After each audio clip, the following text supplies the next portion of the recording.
శ్రీమాత్రే నమ. జై గురు దత్తాత్రేయ నమ. ఈ వీడియోలో మనం తులారాశి వారికి జూన్ 16 నుంచి 30వ తారీఖు మధ్యలో జరగబోయే పక్ష ఫలితాలు పరిశీలించినప్పుడు మరి తులారాశి వారికి ప్రస్తుత పక్ష ప్రారంభంలో దశమ స్థానంలోనే శుక్ర గురుగ్రహాల కలయిక. రాష్ట్రాధిపతిగా ఉన్నటువంటి శుక్రుడు అష్టమాధిపత్యం కూడా వచ్చి దశమ స్థానంలోకి రావడం వల్ల వృత్తిపరంగా ఒకేసారి మీకు అభివృద్ధి రావడం జరుగుతూ ఉంటుంది. ఏదో కారణాల వల్ల సడన్గా మీరు మీ పై వృత్తిలోకి, అంటే మీరు ఒక సంస్థలో పనిచేస్తుంటే సడన్గా మీ పై అధికారికి ఏదో ఇబ్బందో ప్రమాదమో రావడం వల్ల ఆ పదవిలోకి మీరు రావడం జరుగుతూ ఉంటుంది. ఏదైనా ఒక ఉన్నత హోదా ఈ రాశి వారికి ఈ పక్షంలో రావడం జరుగుతుంది. ఇక్కడ మనకి సినిమా రంగంలో ఉన్న, మీడియా టీవీ రంగంలో ఉన్నా సరే మీ ప్రాధాన్యత ఆ సంస్థలో పెరుగుతుంది. మీరే ప్రధాన పాత్ర అక్కడ వహించవలసి ఉంటుంది. అలాగే గురువుతో కలిసి ఉన్నాడు. గురువు ఈ రాశి వారికి అంత శుభుడు కాదు. తృతీయాధిపతిగా దశమ స్థానం కూడా వృత్తిపరమైనటువంటి మార్పులు కనబడుతూ ఉంటాయి. అంటే మీ యొక్క సర్వీసెస్ని గుర్తించడం వల్ల, సడన్గా మీ యొక్క నేమ్ అండ్ ఫేమ్ పెరగడం వల్ల ఇతర సంస్థలు మిమ్మల్ని పెద్ద ఉద్యోగానికి ఆఫర్ చేయడం కానీ, పెద్ద ఎక్కువ శాలరీ ఇచ్చి మిమ్మల్ని వాళ్ళ సంస్థలో తీసుకోవడానికి ప్రయత్నం చేస్తూ ఉంటారు. ఇదే సమయంలో మీరు కూడా ఏదైనా ఒక సంస్థలో ఉద్యోగం చేస్తుంటే మీరు స్వతంత్రంగా మీ యొక్క వృత్తిని వ్యక్తిగతంగా ప్రారంభించుకోవడానికి అవకాశం ఉంటుంది. ఏదైనా వృత్తిపరమైన మార్పు ఈ రాశి వారికి ఈ పక్షంలో రాబోతుంది. సో ఇక ప్రధానంగా బుధుడు భాగ్యస్థానం సంచరిస్తూ రవితో కలిసి సంచరించడం అన్నది ఇప్పుడు ఏర్పడినటువంటి ఈ బుధాదిత్య యోగ ప్రభావం విద్యార్థులకి ఇది ఉన్నత విద్య అవకాశాలు ఇవ్వడం జరుగుతుంది. మీరు ఒక ఇంటర్వ్యూకి వెళ్ళినా, ఒక రిటర్న్ ఎగ్జామ్స్కి వెళ్ళినా కూడా పూర్తిగా సక్సెస్ రావడం జరుగుతుంది. అదే దూర ప్రాంతంలో కానీ ఏదైనా ఒక మంచి నగరంలో ఇది ప్రధానంగా విద్యార్థులకి గొప్ప ఉన్నత విద్యా అవకాశాలు తీసుకురావడం జరుగుతూ ఉంటుంది. మీలో ఉన్న నైపుణ్యానికి తగిన గుర్తింపు రావడం వల్ల చాలా వరకు ఒక ఉన్నత శ్రేణి కళాశాలలో మీరు ప్రవేశం లభిస్తూ ఉంటుంది. అంటే సాధారణంగా ఈ తులారాశి వాళ్ళు విద్యార్థి దశలో ఉన్న, వ్యాపారం చేస్తున్న, ఎందుకని కొద్దిగా మంచి నైపుణ్యం గల వాటివి, హై క్వాలిటీ ఉన్నవి ఎన్నుకుంటారు తప్ప చిన్న చిన్న కాలేజీలో చేరడం, అలాగే ఈ బట్టల దగ్గర నుంచి, వాళ్ళ వేషధారణ దగ్గర నుంచి, వాహనం దగ్గర నుంచి అన్నీ కూడా సుపీరియర్ క్వాలిటీ వాడుతూ ఉంటారు. అటువంటి వాళ్ళకి ఈ సమయంలో మీ ఆలోచనకు తగు విధంగా ఈ పనులు జరగడం జరుగుతూ ఉంటుంది. మరి ఇదే నెల 22వ తారీఖున బుధుడు కూడా దశమ స్థానంలోకి రావడం జరుగుతుంది.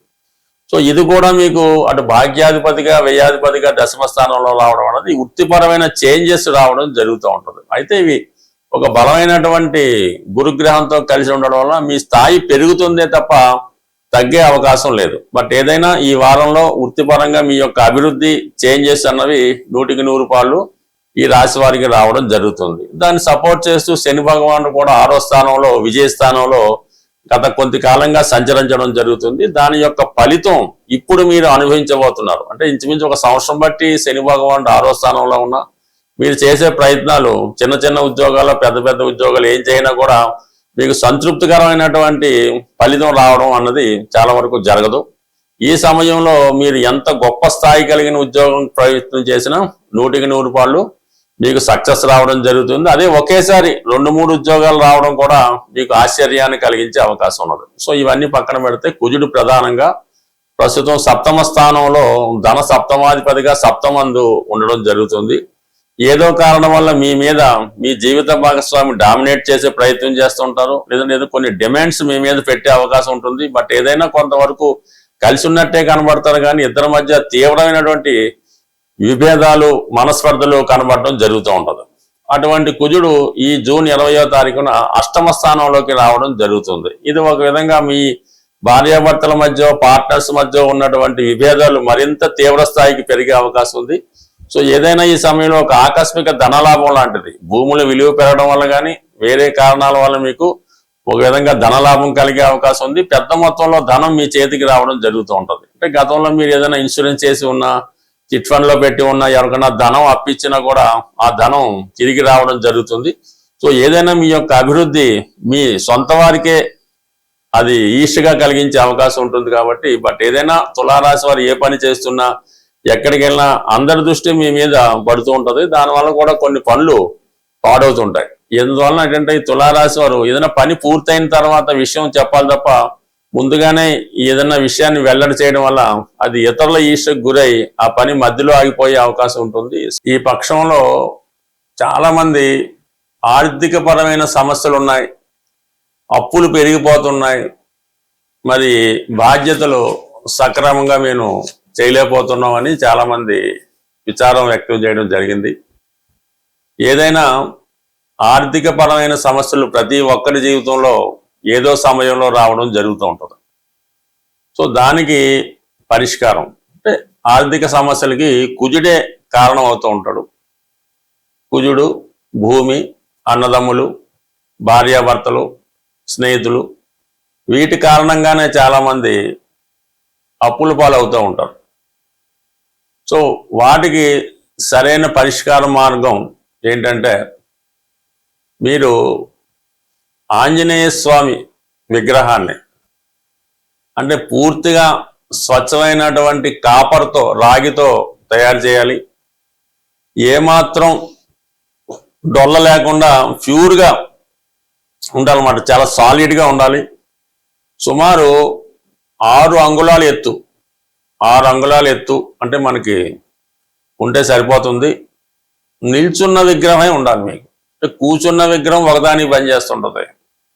కొంతమంది ఈ సంజీవ పర్వతాన్ని మోస్తున్నటువంటి విగ్రహాన్ని కానీ ఫోటోను కానీ పెడుతుంటారు.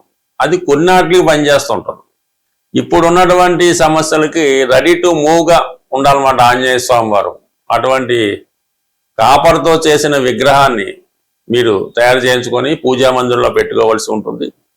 బ్యాక్గ్రౌండ్గా సీతారాముల పట్టాభిషేకం ఫోటో పెట్టుకోవాలి. మిగతా ఫోటోలు మీ ఇష్టం. ఈ సీతారాముల ఫోటో లేకుండా, వాళ్ళని పూజించకుండా ఆంజనేయ స్వామిని మీరు ఎంత పూజించినా కూడా మీ టైం వేస్ట్. ఆ పట్టాభిషేకం ఫోటో మీరు పెట్టండి. ఆంజనేయ స్వామి వారిని అంటే మామూలుగా స్థాపించి ప్రతి మంగళవారం కేవలం సింధూరంతో పూజించాలన్నమాట.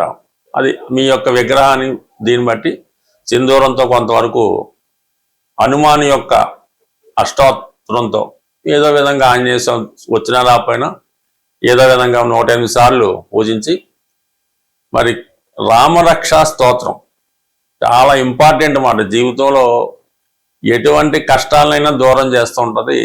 ఈ రామరక్షా స్తోత్రాన్ని పారాయణ చేయడం వల్ల, పఠించడం వల్ల ఇలా ఒక 8 మంగళవారాలు చేయాలి.